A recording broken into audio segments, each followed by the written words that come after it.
ઈષ્ટદેવ ઘનશ્યામ મહારાજ, સર્વે સંતો, સ્થાપક ભાઈઓ, સર્વે વિદ્યાર્થીઓ, અમે તો આગળથી સુરત જવા નીકળ્યા. અહીં આવવાનું થયું તો સમાચાર મળ્યા વિદ્યાર્થીઓ ઝોન કક્ષા કે તાલુકા કક્ષાએ ખૂબ મોટી સિદ્ધિ મેળવી છે. અનેક વિભાગોમાં નંબર પહેલો, નંબર બીજો, નંબર ત્રીજો, આટલી મોટી સિદ્ધિ મળી તમે મેળવી એટલે પછી અભિનંદન આપવા માટે રોકાઈ ગયા સભા માટે. આટલી નાની અવસ્થામાં આટલો પ્રોગ્રેસ તમારો ભવિષ્યમાં તમે ક્યાં પહોંચશો? ચંદ્રમા સુધી પહોંચશે એવું લાગે છે. પણ વિકસવું જ જોઈએ. એક નાના છોડ અવિકસિત મુરઝાઈ જાય તો એ વૃક્ષ ન બની શકે ને. પણ એ વિકસીને જો વૃક્ષ બને તો 50 વર્ષ 100 વર્ષ સુધી ફળ આપે. એમ એક બાળક નાનપણથી અવિકસિત રહી જાય તો કુટુંબનું શું કરે, સમાજનું શું કરે. પણ એક મહાન વ્યક્તિ જો વિકસે તો લાખો લોકોને એના ફળ મળતા હોય ને. માટે તમારે પણ આવા ગુરુકુળ જેવા સ્થાનમાં સ્વાસ્થ્ય કહેતા બોડીથી, બુદ્ધિથી, કલાથી, સ્પોર્ટથી અનેક પ્રકારે વિકસી અને કંઈક વિશિષ્ટ બની અને તમારા પરિવારને તમારા જીવનને ન્યાય મળે, પરિવારને ન્યાય મળે અને રાષ્ટ્રને વતી ન્યાય મળે. અત્યારે આટલા વિદ્યાર્થીઓ બીજી સ્કૂલોમાં જઈને ત્યાં જઈને સિદ્ધિ મેળવી આવે ત્યારે ગુરુકુળની કેટલી યશકીર્તિ વધે કે ન વધે? ત્યાં કંઈ તમારું નામ તો ન આવડતું એટલું બધું, પણ ગુરુકુળના વિદ્યાર્થીઓ એવા. આમ તો સુરતમાં શરૂઆતમાં તો બહુ કોમ્પિટિશનમાં છોકરાઓ જતા, પછી તો આખા સુરતમાં ગુરુકુળના વિદ્યાર્થીઓ સ્પર્ધામાં હોય એટલે બધા નામ કેન્સલ કરી નાખે પોતાના. નક્કામાં ધક્કો ખાવો કે આપણે એટલો ટ્રેડમાર્ક હોય એમ. ત્યારે તમે પણ અમે જ્યારે આવીએ તમે ક્યાંક સિદ્ધિ તો લઈ આવ્યા જ હો. બીજાના ભાગમાં કંઈ આવે છે કે નહીં? બીજી સ્કૂલોના ભાગમાં ક્યાં આવે છે કે નહીં? કે બધું લઈને વ્યાજ આવો છો? આખા વર્ષમાં જ્યારે તમે જોઈએ તો કન્ટિન્યુ તમારો પ્રોગ્રેસ ચાલુ.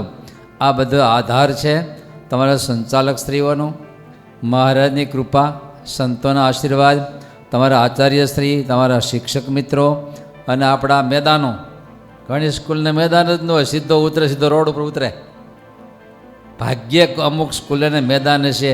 આટલું સરસ મેદાન છે એટલે ખેલકૂદ તમે કરો, રમત રમાડો, બધું થાય ને ત્યારે તમે પ્રોગ્રેસ કરતા હોય છે.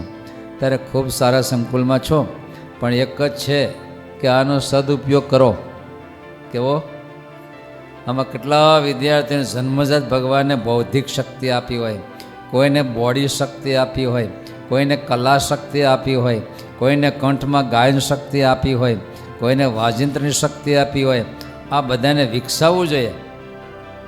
આંબાનું ગોટલું હોય ને વિકસે તો આંબો થાય, દાડમીનો છોડ વિકસે તો શું આવે? જામફળીનો છોડ વિકસે તો ત્યારે માર્કેટમાં બધી પ્રકારના ફળ આવી શકે છે ને. ત્યારે તમારે એક દી માર્કેટમાં જવાનું, ખબર છે તમને? વિશ્વની માર્કેટમાં જવાનું છે.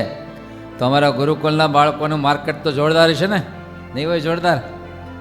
બસ આપણો પુરુષાર્થ, મહારાજની કૃપા, સંતોના આશીર્વાદ તારી આપણો વિકાસ થતો હોય છે. સંતોની દૃષ્ટિ તો જોઈએ, ભગવાનની દૃષ્ટિ તો તમારું સારું જીવન જોઈએ, તમારા મા બાપ ખુશ થતા હોય, જીવન વિકસે. તમારું સ્કૂલમાં શિક્ષક પણ તમારું શિસ્ત, તમારું લેસન રેગ્યુલર હોય તો શિક્ષકની કૃપામય દૃષ્ટિ પણ તમારું વિકાસનું કારણ બને. આ સંતો પણ તમને જોઈને રાજી થતા હોય તો વિકાસનું કારણ બને. જેના ઉપર સારી દૃષ્ટિ પ્રેમાળ બને પડે તો એ ચોક્કસનો વિકાસ થાય. આપણું નીલકંઠધામ બહુ વિકસે. એનું કારણ શું?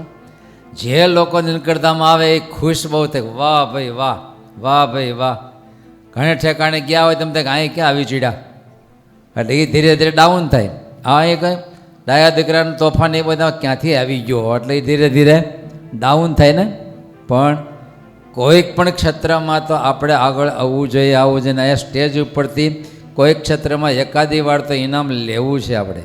અહીં ચાંદલો કરાવો છે, ક્યાંક રાજીપો મેળવવો છે, એવું રાખવું. આમ તો નારદજી અને વ્યાસનો સંવાદ ભાગવતમાં છે. વ્યાસે ઘણું સાહિત્ય લખ્યું પણ એમાં એમ રહ્યું કે હજી કંઈક ખૂટતું એવું લાગે છે. એ વખતે ભગવત પ્રેરણાથી નારદજી ત્યાં આવ્યા અને વ્યાસને પોતાના જીવનની સ્ટોરી કીધી. વ્યાસને નારદ કે હું 4 વર્ષનો બાળક હતો. મારો બાપ તો ક્યાંક જંગલમાં ભાગી ગયેલો. મારી મા અને મેં 2 રહ્યા. મારી મા એક બ્રાહ્મણને ત્યાં નોકરાણી તરીકે નોકરી કરવા રહી અને હું પણ 4 વર્ષનો ભેગો ગયો. બ્રાહ્મણ થોડોક શ્રીમંત હતા. ચાતુર્માસ આવ્યો એટલે 4 સંતો ત્યાં ચાતુર્માસ ગાળવા માટે બ્રાહ્મણને ત્યાં રોકાયા. બ્રાહ્મણને ટાઈમ નહોતો, પૈસો હતો પણ ટાઈમ નહોતો. એટલે પેલા બ્રાહ્મણે કીધું શેઠીએ કે નારદજી, આ તો 4 સંતોને જે જોઈએ મારે સીધું સામાન બધું આપજે ને સેવા કરજે. નારદજી એવી સેવા મળ્યા કરે, વાળવું ચોળવું આ તે વિનય વિવેક બહુ સેવા કરી સંતોની દૃષ્ટિ મળી પડવા. હવે એક દિવસ કંઈક 4 સંતો પત્રાવળીમાં જમતા હશે. નારદજી ત્યાં દૂરભાગે વાળતા હશે ને બોલે, નારદ તે જમી લીધું? તો કે હું જમી લઈશ. નહીં બેટા નથી જેમો, અહીંયા આવો. અને એક કોળીઓ એમાંથી અનાજ આપ્યું. અને નારદજી એના લેખનમાં લખ્યું છે વ્યાસજી પ્રત્યે કે એ કોળિયાનું અનાજ મારા પેટમાં ગયું તે દિવસથી સાક્ષાત ભગવત દર્શન શરૂ થયું. અદ્યાપી પર્યંત મને એ ભગવાનનું દર્શન છે. ગુણાતીતાનંદ સ્વામી વગેરે, કૃપાનંદ સ્વામી વગેરે સંતો જૂનાગઢમાં શાળો હશે અને વહેલી સવારે નારાયણધરામાં નાવા ગયેલા. નાયણ પાછા આવ્યા અને એક સાધુને ટાઈટ બહુ ચડી અને એ તો કાતિલ ઠંડી છે એ વખતે, હિમ પડે જેવું. એ સાધુ મૂર્છાખાંડ પડી ગયા ઠંડીમાં. હવે શું કરવું? આજુબાજુમાં જોઈ બીજું કાંઈ દેખાતું નહોતું, પણ એક મહિલા દૂર દેખાણે એક છોકરો ભેગો હતો 15 વર્ષનો, અને એ લાકડા કાપીને ભારો બાંધીને લાવતા હશે ને ત્યાં વિસામો ખાવા રાખતા હશે. એટલે હરિભગત હતા. હવે બીજું શું કરવું? આ સંતો પડી ગયા ઠંડીના, તપાવવું પડે, પણ બીજું કંઈ હતું નહીં. એટલે મોકલ્યા જાવતી ઓલો લાકડા કાપેલો ભારો પીડ્યો છે, મહિલા છે, પૂછ્યા લાકડા 2 આપે તો લાકડા પ્રગટાવી અને આને સાધુ તપાવીને આપણે હું ફાપી દઈએ. તે પેલા હરિભગત ગયા, મહિલાઓ હતા, પૂછ્યું ભાઈ અમારા ઓલિયા સંતો છે એમાં ઠંડી લાગી ગઈ છે, મૂર્છાખાંડ પડી ગયા છે, એને તપાવવા માટે લાકડા આપશો? તો પહેલાં મુસ્લિમ મહિલા હતા અને બાળકી મુસ્લિમ હતો. એટલે પહેલી સ્ત્રીએ કીધું અલ્લાહના ફિરસ્તા કોઈ સંત હોય તો આપણે આપીએ. 2-3 લાકડા લઈને એના છોકરાને કીધું મુસ્લિમ બાળકને, તું આપીએ જા. એ લાકડા લઈને આવ્યો. પછી એની માએ શીખવાડ્યું, બેટા એ ફિરસ્તા છે ઓલિયા, કદાચ તને માગ કે ને તો કંઈ માગતો નહીં, રાજી થવાનું માગજે. લાકડા આપ્યા, સંતને તપાવ્યા, હું ફળી અને એ સંત બેઠા થયા, રાજી બહુ થયા. અને પેલા બાળક ઊભેલો મુસ્લિમ, માગ તારે શું જોઈએ છે? તો કાંઈ નહીં, બસ પ્રસન્ન રહો. મારી દીદીએ કીધું છે મારી માએ કે અલ્લાહના ફિરસ્તા રાજી થાય ને તો રાજીપો જોઈએ, બીજું કંઈ માગવાનું નહીં એની પાસે આ લોકનું. પણ સંતો તો બહુ રાજી થયા હતા. તું કાંઈક માગ તો કાંઈ નથી જોતું, પણ તારે એવી મજૂરી કરવી, લાકડા કાપી વેચીને પેટ ભરવું કાંઈ જોતું નથી. તો કે મારી દીદીએ ના પાડીશ માગવાની. તો કે જા, તને સામેથી અમે કહીએ છીએ, તારી દીદીને કહેજે તારી બેન મોટી છે ને એને નવાબ સરકારના શાહજાદા એના કુંવરનું માટે હકપણ માટે માગવું આવે ને તો ના ન પાડે. હવે ક્યાં લાકડા કાપીને જીવનારા એની દીકરીને કંઈ જૂનાગઢનો નવાબ એના કુંવર માટે કંઈ થોડું માગવું આવે? પણ આ તો ઓલિયાના આશીર્વાદ છે ભાઈ.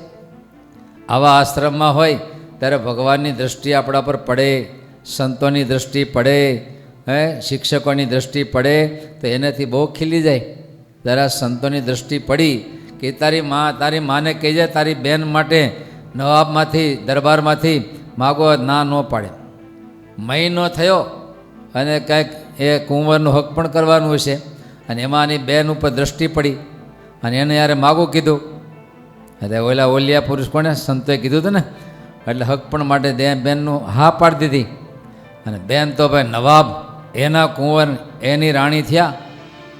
પછી કે આને થોડા લાકડા કાપવા જવા દે, એને રાજમાં લઈ લીધા, નોકરી ઉપર રાખ્યા અને મોટા સંતોની કૃપા એટલે ધીરે ધીરે પ્રગતિ થઈ અને જૂનાગઢના દિવાન થયા. બોલો, જૂનાગઢ કેવડું સ્ટેટ, એના દિવાન પદું આવ્યું. શેમાંથી બોલો તો? રાજીપાથી લાકડા કાપીને પેટ ભરનારા એના ઉપર રાજીપો થયો એટલે પહોંચી ગયા. દૃષ્ટિ પડી ગઈ. જો આટલા બાળકો નંબર લઈ આવ્યા, સેજે દંતોની દૃષ્ટિ પડે, કંકુનો ચાંદલો કપાળમાં હાથ પડે, એને ભેટમાં કંઈક મળે તો ચોક્કસ અત્યારે ખબર ન પડે, પણ અંતરથી પાવર પુરાતો જાય અને વ્યક્તિત્વ બહુ ડેવલપ થાય. બુદ્ધિદાય દયાવતે એને બુદ્ધિશક્તિ પણ મળે. દિવાન પદે એવા, પણ આને એમ થયું કે હું એક બાળક હતો અને મને આજે વિકસિત તક મળી તો વિકાસ થયો, તો બાળકો માટે કંઈક કરું. અને એણે દિવાન પદે હતા ત્યારે કોલેજ બાંધી, કોલેજ કરાવી, અને આજે એ કોલેજ છે, ચાલે છે, અને એનું નામ છે બાઉદ્દીન કોલેજ, કારણ કે એનું નામ બાઉદ્દીન હતું મુસ્લિમ બાળકનું. અને એ દિવાન થયા પછી કોલેજ હજી બાઉદ્દીન કોલેજ ચાલે છે. ત્યારે તમે પણ નાનકડા છો, બહુ સારો યોગ તમને મળી ગયો. દુનિયામાં કરોડો બાળકો છે, પણ આટલો સરસ યોગ મળવો બહુ કઠિન હોય છે. અને તમે પણ યોગનો ઉપયોગ સારો કરો છો, શિસ્તમાં, ભણવામાં, કલામાં, સ્પોર્ટમાં. દિવસે દિવસે જો આજે બધે ઠેકાણે જોઈએ તો વડોદરા વર્ણમાં ગુરુકુળનું નામ, સુરતમાં હોય તો કે વર્ણમાં ગુરુકુળનું નામ. શું છે ખબર ને, તલના લાડુ ખવડાવે છે, શું કરાવે છે. પણ જો તમને અમારા ભંડારી સ્વામીનું નામ શું છે? બરાબર છે ને? હા, બદ્રિકાશ્રમમાંથી આવ્યા છે. પણ પ્યારા સંતો દેખરેખ નીચે રસોઈઓ થતી હોય, ઠાકોરને થાળ ધરાવતા હોય. ક્યાં એવા બાળકો બોર્ડિંગમાં હશે કે ભગવાનના થાળનો પ્રસાદ મળતો હોય છે? ક્યાં એવા બોર્ડિંગમાં હશે કે જ્યાં સંતોની દેખરેખ નીચે રસોઈઓ થતી હોય? કોઈ એવું છાત્રાલય હશે કે હોસ્ટેલ હશે કે જ્યાં સંતોની આપણા પર દૃષ્ટિ છે?